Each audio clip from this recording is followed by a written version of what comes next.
혹시 영화나 드라마 찍는데 혹시 가보신 적 있습니까?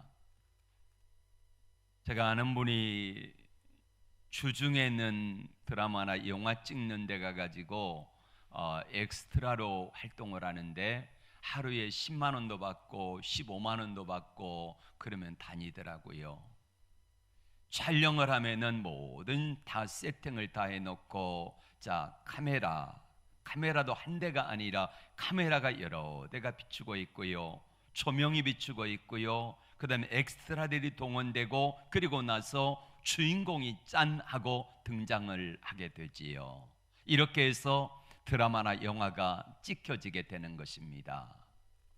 오늘 하나님 아버지께서 예수님을 이 땅에 보내시는데 그 주인공을 소개하는데 마가 요한은 예수님을 소개하는 장면에서 군더더기가 없습니다.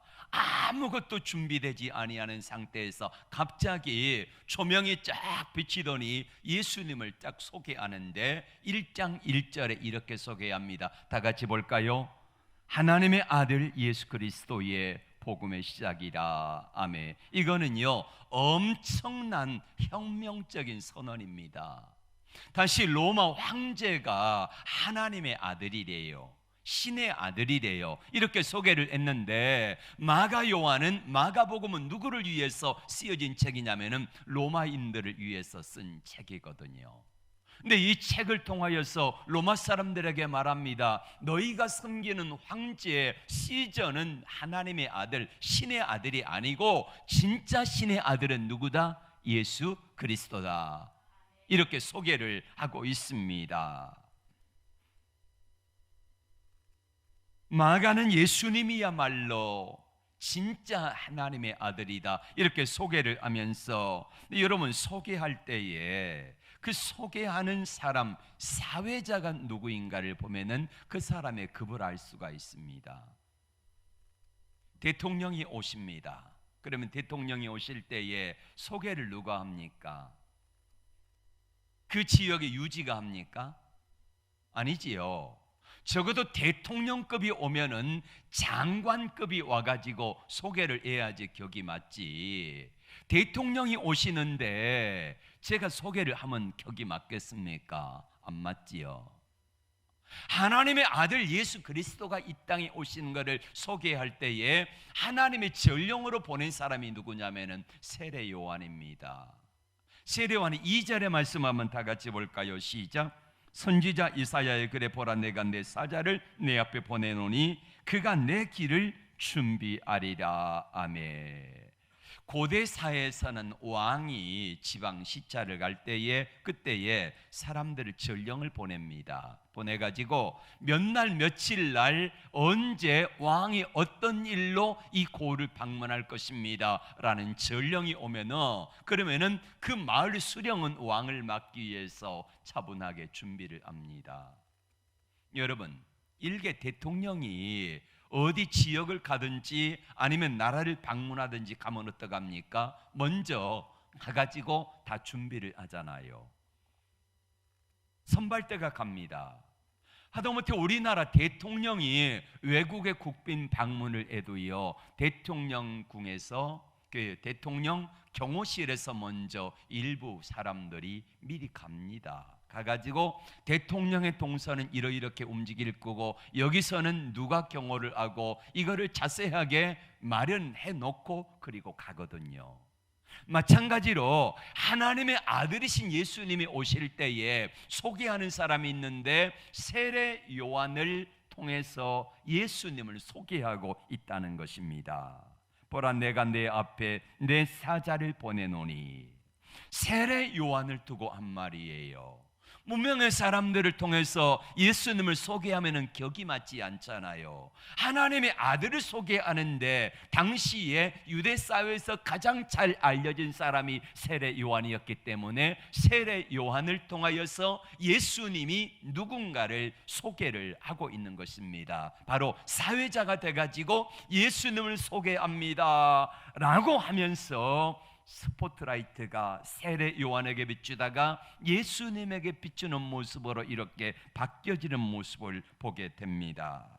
오늘날도요, 예수님을 소개하는데 세례 요한을 통해서 소개받았던 예수님이 지금도 수많은 사람들을 통하여서 예수님이 재림하신다는 사실을 소개하고 있고, 그리고 그 예수님을 맞으라고 말씀을 하고 있습니다.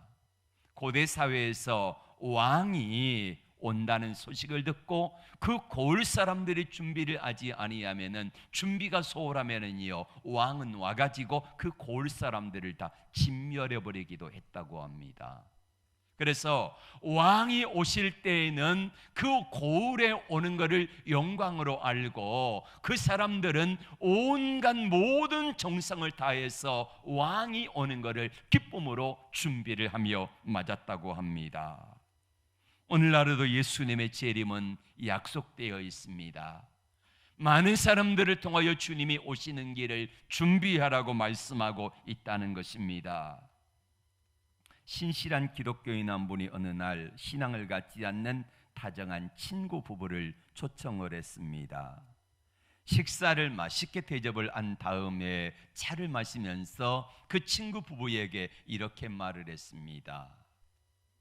친구야, 지난 주일날 우리가 교회를 다니지 않냐? 그래서 교회를 가가지고 목사님으로부터 말씀을 들었는데 이런 말씀을 하셨다. 예수님이 곧 재림하신다고 하는데, 예수님이 재림하시면은 이 땅에 있는 나와 내 아내와 우리 자녀들은 아마 천국으로 다 들려 올라갈 거야. 이거를 휴가라고 이야기를 하지.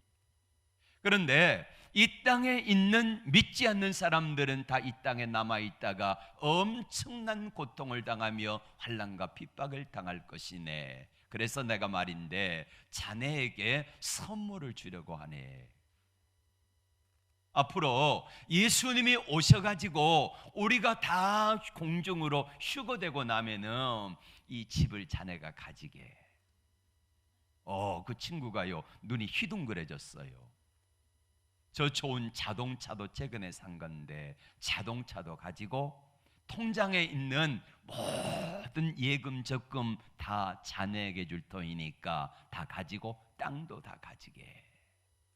정말인가? 써줄까? 써줬어요. 그래서 예수님이 재림하시면은 내가 자 누구누구에게 누구누구에 있는 모든 것들을 전부 다 준다고 하는 위임장을 다 써줬습니다. 그리고 거기다가요 도장까지 찍어줬어요. 그날 밤에 이 친구 부부가요 도저히 기뻐가지고 잠이 안 옵니다. 부잣집의 친구 부부가 자신에게 전 재산을 다 일임해주고 그거를 다 써주기까지 했으니까 그것 다 공중 받으면 되는 것 아니겠습니까? 이런 마음에 들떠가지고 잠이 오지를 않았어요. 야, 이제 부자 됐다. 그러면서 마음속에 생각하는 게, 야, 예수라고 하는 분이 빨리 재림했으면 좋겠다라는 생각을 하게 되었습니다. 예수가 빨리 재림했으면은 저 친구의 재산, 저 차, 저 땅 가진 재산 다 내 건데 하는 생각에 너무너무 들떠가지고 이 며칠을 보내는데, 날이 갈수록이요 마음속에 한 구덩이에 생각나는 게 무슨 말이냐면은, 우리는 다 공중으로 올라가면은 이 땅에 자네는 남을 걸세. 자네는 예수 믿지 않기 때문에 남아있는데 그때에 엄청난 환난과 핍박이 올 것이네 라는 말이 머리에 계속해서 맴돌기 시작했습니다. 우리는 이 땅에 남아서 고통을 당하는데 내 친구는 하늘로 올라간다? 궁금하기 시작했습니다. 미칠 지경이에요. 그래서 친구에게 갔습니다. 가가지고 썼던 종이를 이거를 주면서 다시 말합니다. 우리에게 이거 주지 말고 자네가 믿는 예수 나도 좀 알면 안 될까? 그리고 나도 다 같이 좀 천국으로 올라가면 안 될까? 이야기를 했다는 거예요. 사랑하는 여러분, 주님 재림하십니다. 반드시 오십니다. 오실 때에 믿는 자들은 하나님의 나라 천국으로 휴거되어 올라가고, 믿지 않은 자들은 이 땅에 남아 영원토록 고통을 당할 줄로 믿으시기를 바랍니다. 준비된 사람만 올라간다는 거예요. 준비된 사람만. 우리 주님은 3절에서 이렇게 말씀합니다. 시작. 광야에 외치는 자의 소리가 이르되 너희는 주의 길을 준비하라. 그의 오시는 길을 곧게 하라. 주의 오시는 길을 뭐하라고요? 준비하라는 겁니다. 준비하라. 우리 주님이 오시는 길을 준비하라는 거지요. 왕이 행차할 때에 왕의 행차가 지나가기에 부족함이 없도록 준비를 하라는 것입니다. 어떻게 준비합니까? 도로를 넓히고 파인 곳은 메우고 굽은 길은 곧게 만들고 높은 곳은 깎아내리고 낮은 곳은 높이면서 왕의 마차가 편안히 지나갈 수 있도록 준비하라는 것입니다. 예수님이 오시기 700여 년 전에 이사야라고 하는 선지자를 보내가지고 말씀을 하셨습니다. 세례 요한의 전령이 올 것인데 세례 요한이 와가지고 이런 일을 할 것이라는 말을 이사야 40장 3절에서 5절까지 이렇게 말씀합니다. 시작. 외치는 자의 소리여 너희는 이르되 너희는 광야에서 여호와의 길을 예비하라. 사막에서 우리 하나님의 대로를 평탄케 하라. 골짜기마다 다 도두어지며 산마다 언덕마다 낮아지며 고르지 아니한 곳이 평탄하게 되며 험한 곳이 평지가 될 것이요 여호와의 영광이 나타나고 모든 육체가 그것을 함께 보리라. 이는 여호와의 입이 말씀하셨느니라. 아멘.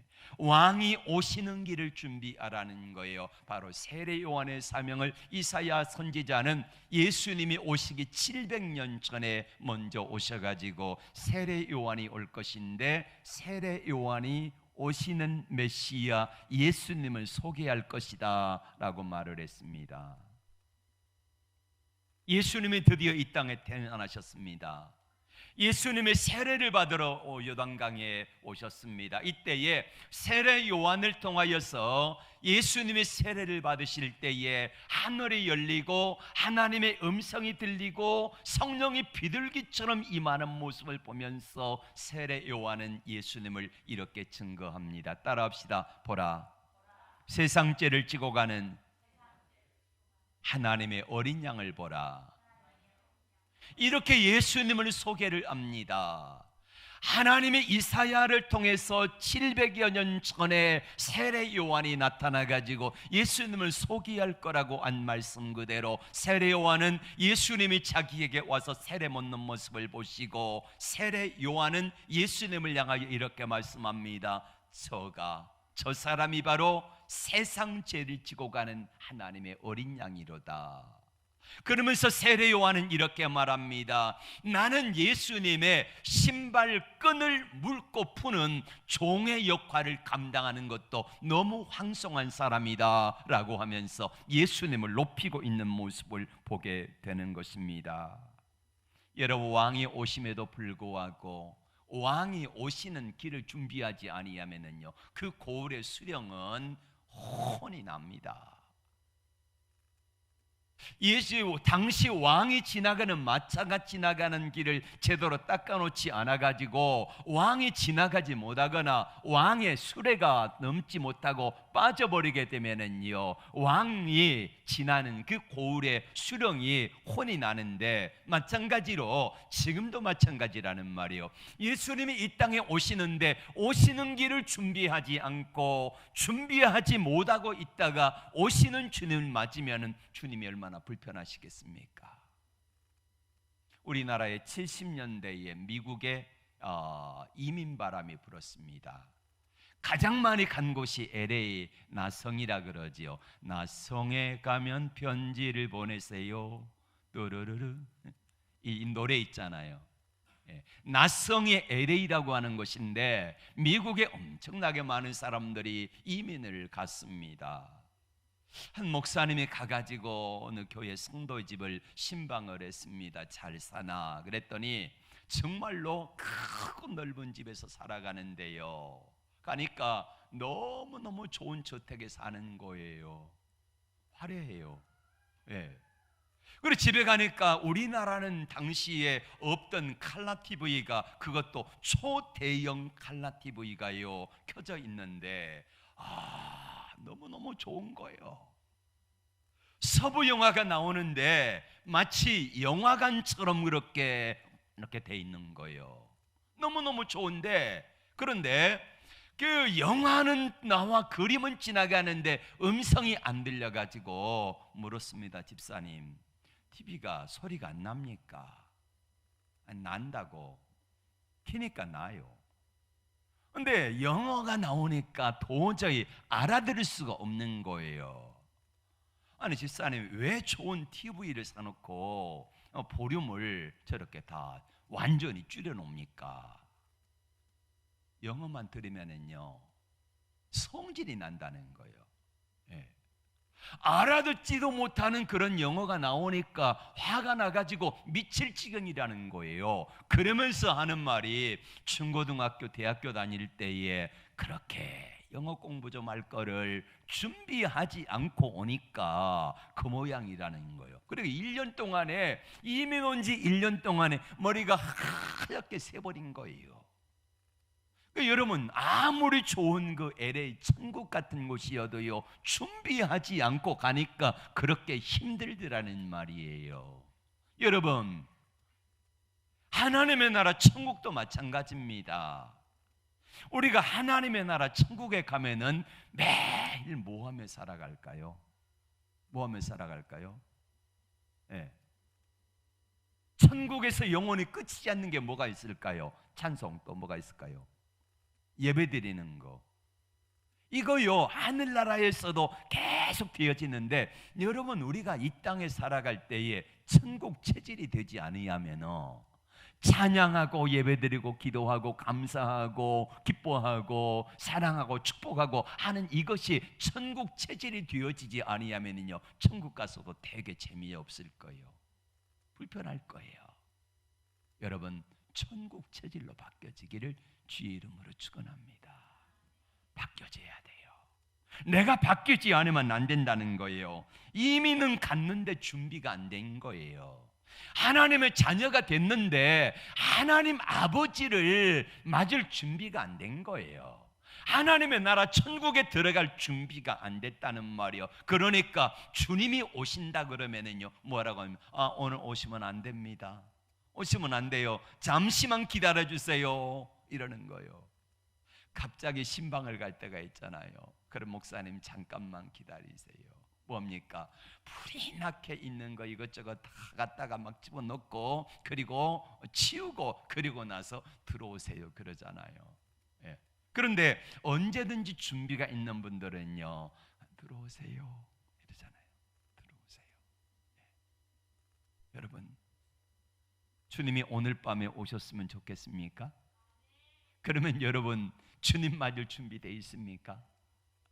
하나님의 나라 천국에 들어가는 거요, 하나님의 자녀가 된다는 거 너무너무 기쁜 일이지만은 아직은 안 돼요. 주님 오시면 안 돼요. 아직은 안 됩니다. 이런 분들이 얼마나 많은지 몰라요. 불편한 것입니다. 천국에 들어가기 전에 내가 천국형 인간이 되어지기를 축복합니다. 요셉 보세요. 총리가 되어지기 전에 준비가 되어지니까 총리가 되자마자 일들을 잘 감당해내잖아요. 여러분에게 우리나라 국무총리 시켜주면 할 것 같지요? 예, 못합니다. 감당이 안 돼요. 그것이 형식적으로는 할 수 있을지 모르겠지만은요, 이게 안 된다니까요.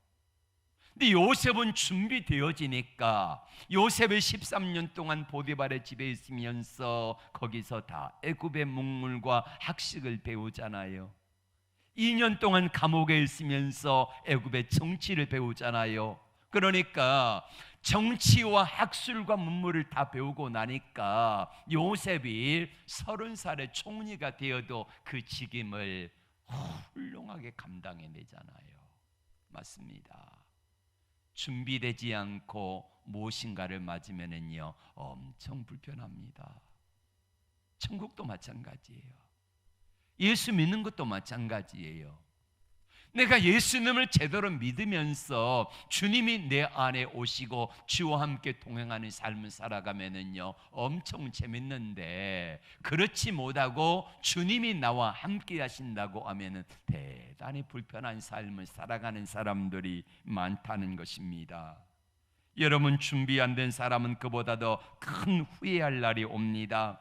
예수님이 재림에 오심의 날 준비가 안 된 사람은 이를 갈며 슬피 울며 바깥에서 쫓겨나 고통당하는 사람들이 있을 거라는 말이에요. 준비해야 합니다. 왕이 오시는 길을 준비하는데 먼저 길을 닦아야 되겠지요. 외부적으로 길을 닦고 오시는 길을 준비하고 높은 곳은 깎아내리고 낮은 곳은 도두어서 왕의 마차가 지나가는 길에 평안히 갈 수 있도록 하는 것이 1차적인 준비고요. 그리고 두 번째 준비는 뭐냐면은 우리의 마음의 준비입니다. 4절의 말씀을 같이 볼까요? 4절 5절 시작. 세례 요한이 광야에 이르러 죄 사함을 받게 하는 회개의 세례를 전파하니 온 유대 지방과 예루살렘 사람이 다 나와 자기 죄를 자복하고 요단강에서 그에게 세례를 받더라. 아멘. 우리 구세주를 영접할 마음의 길을 준비하라는 겁니다. 이게 세 번째입니다.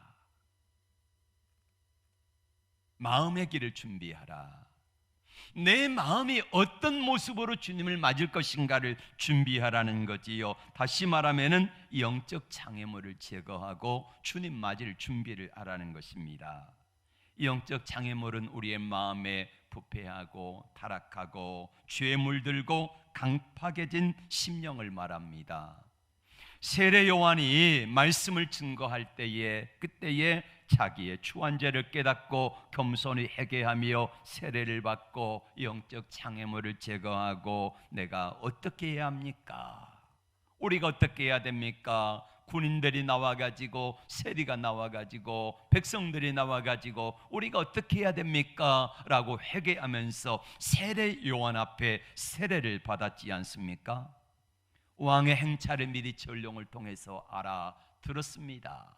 그러면은 그 지방 고을 수령들은 이제 오시는 길을 다 닦습니다. 다리가 안전한가, 길이 안전한가, 패인 곳은 없는가, 꺼진 곳은 없는가, 이것들을 살펴보면서 길을 깨끗하게 잘 닦아 놓은 다음에 그 다음에 준비해야 될 것이 백성들이 왕을 맞을 기쁨의 마음으로 준비를 하는 거예요. 세례 요한은 이것을 말씀하고 있습니다. 마음의 준비를 해라. 마음의 준비를 해라. 회개하라는 겁니다. 뭘 회개해야 될까요? 첫 번째로는 더러운 마음을 청결한 마음으로 회개해야 될 줄로 믿습니다. 팔복 중에서 여섯 번째 복의 말씀이 5장 마태복음 5장 8절입니다. 심령이 마음이 청결한 자는 복이 있나니 그들이 하나님을 볼 것이며, 마음이 청결한 자가 하나님을 본다는 겁니다. 하나님을 만날 수 있다는 거지요. 이 말씀을 반대로 말하면 무엇입니까? 뒤집으면은 마음이 더러운 자는 하나님을 보지 못할 것이다. 이와 같은 말씀이 되겠지요. 예수님이 이 땅에 오시지만은, 내 마음속에 오시지만은, 나와 함께 하시지만은 내 마음에 더러워진 사람은 주님을 보지도 못한다는 거예요. 그러나 마음이 깨끗한 심령이 된 사람들은 언제든지 우리 주님을 만날 수 있고 볼 수 있고 그분과 함께 동행하는 즐거움을 누리게 될 줄로 믿습니다. 맞습니다. 성탄을 준비하면서 우리의 마음이 정결한 마음이 되기를 위해서 기도하시기를 바랍니다. 2000년 전에 예수님이 유대 베들레헴 땅에 오셨습니다. 요셉과 마리아가 그 만삭이 된 몸을 이끌고 베들레헴까지 힘써서 도착을 했습니다. 그런데 와서 보니까 사람들이 여관에 가득하게 차 있고 빈방이 없었습니다. 여러분, 진짜로 빈방이 없었을까요? 있습니다. 근데 뭐가 없어요? 돈이 없지요.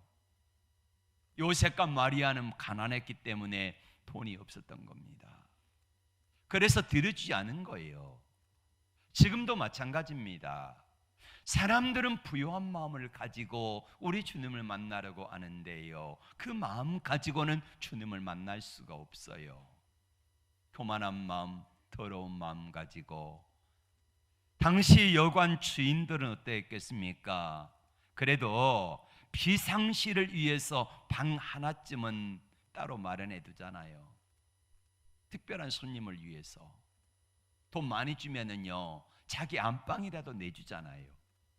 그런데 많은 사람들이 그 당시에 유다 베들레헴에 많은 여관들이 있었고 많은 사람들이 있었지만은요, 예수님에게 그 빈 방을 양보를 아무도 하지를 않은 거지요. 여러분이라면 어떠했겠습니까? 산모가 지금 곧 아이를 해산한다고 하면 잘 있다가도 내 방에 오셔서 몸을 푸세요, 이렇게 하지 않겠습니까? 그런데 당시 사람들은요, 그런 마음의 여유가 없습니다. 예수님을 향하여서 내 마음의 빈방을 내줄 만한 마음의 여유가 없다는 것입니다. 불편을 감수하기를 싫어하는 이기심의 마음들 때문에 빈방이 없었다는 것입니다. 예수님은 어떤 마음에 오실까요? 무슨 마음을 준비해야 될까요? 두 번째로는 겸손한 마음입니다. 예수님은 낮은 데 임하지요. 마음이 높아지면 예수님을 모실 마음의 길이 없어집니다.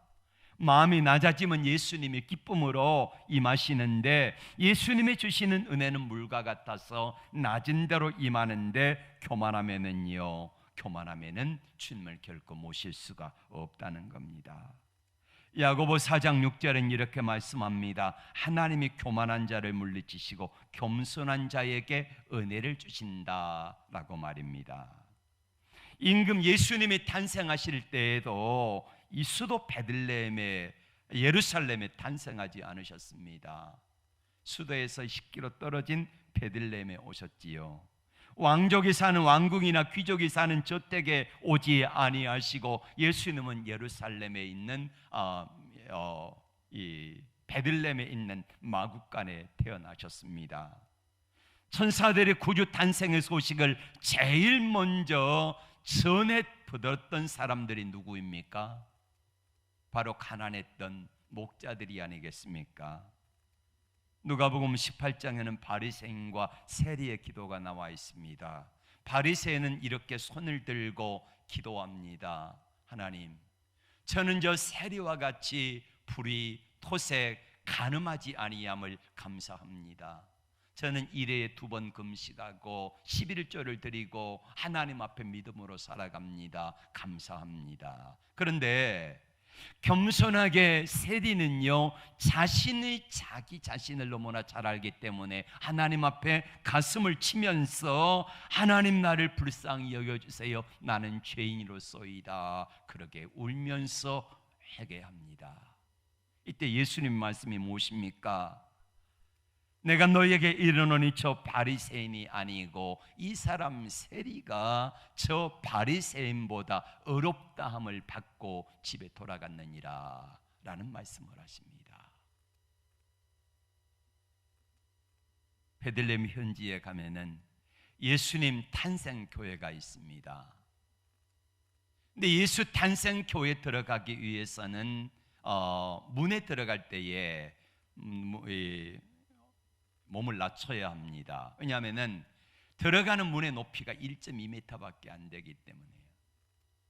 예전에는 말을 타고도 들어갈 수 있는 넓은 문이었지만은 거기에 들어가서 예수님을 만나려고 하면은 낮은 자리에 임해야 한다 해가지고 문을 1.2m 높이 정도로 막아버렸어요. 어떤 사람도 거기에 들어갈 때는 몸을 겸손히 낮추고 허리를 구부려서 들어가서 예수님이 탄생하셨던 그 장소를 만나게 됩니다. 우리도 마찬가지입니다. 예수님을 만나는 마음은요, 겸손한 마음, 교만한 마음 가지고는 절대 만날 수 없기 때문에 겸손한 모습으로 주님 앞에 나의 마음과 생각을 낮추고 겸손히 주님 앞에 설 때야만이 우리 주님을 만날 수 있는 것입니다. 그리고 마지막으로는 정직한 마음을 가져야 됩니다. 예수님은 상류층에게 임하지 않으셨습니다. 당시 탐관 오리들이 다 상류층이었거든요.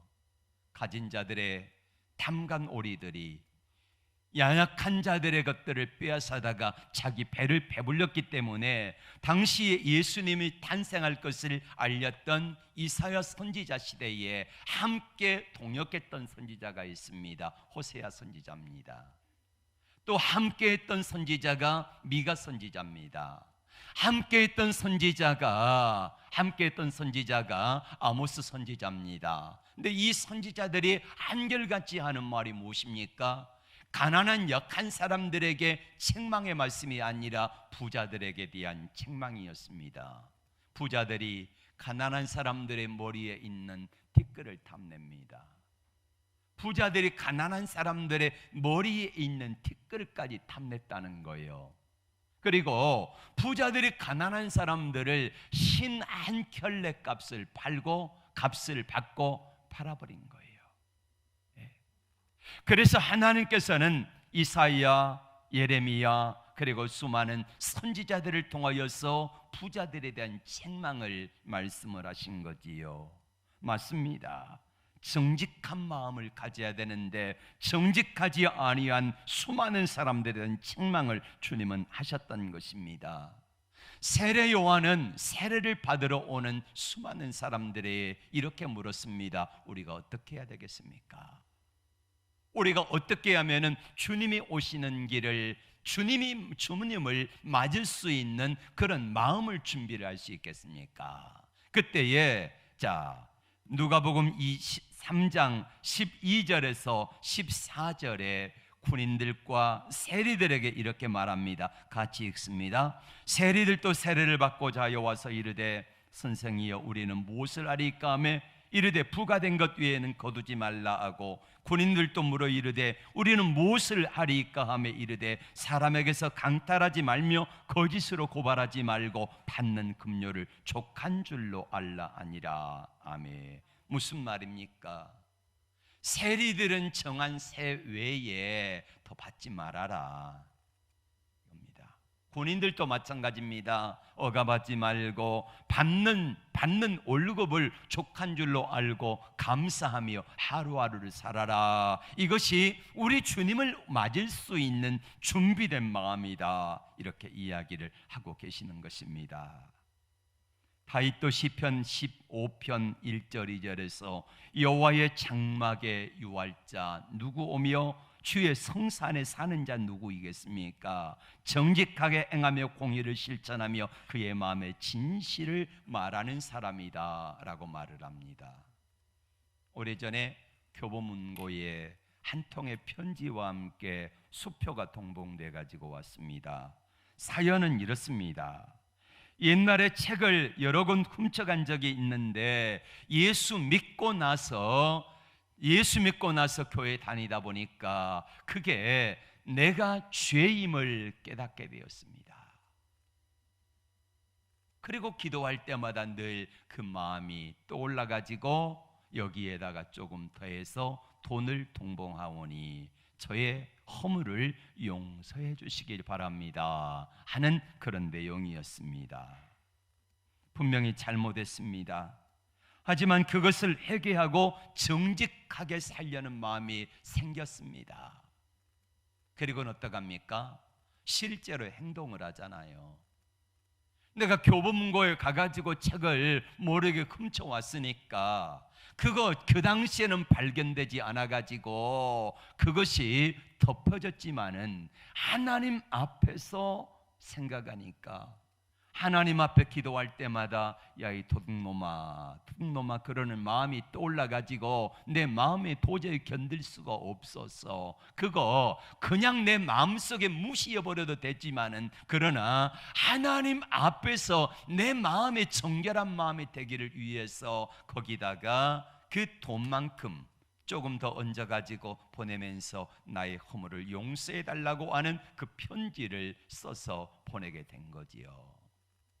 사랑하는 여러분, 우리는 대강절을 맞이하고 있습니다. 예수님이 이 땅에 2000년 전에 오셨지만은 다시 오시는 주님을 새롭게 맞이할 준비를 하면서 주님을 기다리고 있다는 거예요. 하나님께서는 전령으로 세례 요한을 통해서 말씀하셨습니다. 내가 내 종 세례 요한을 보낼 것이다. 그래서 그가 예수님이 오시는 길을 소개할 것이다. 그럴 때에 첫 번째 해야 되는 게 바로 길을 닦는 것이다. 예수님이 오시는 길을 준비해라. 예수님이 언제 오실지라도, 예수님이 어떤 때 오실지라도, 어떤 모습으로 오실지라도 예수님이 내게 오시는 길이 막히지 않도록 준비를 하라는 거예요. 외적인 준비를 하라는 거지요.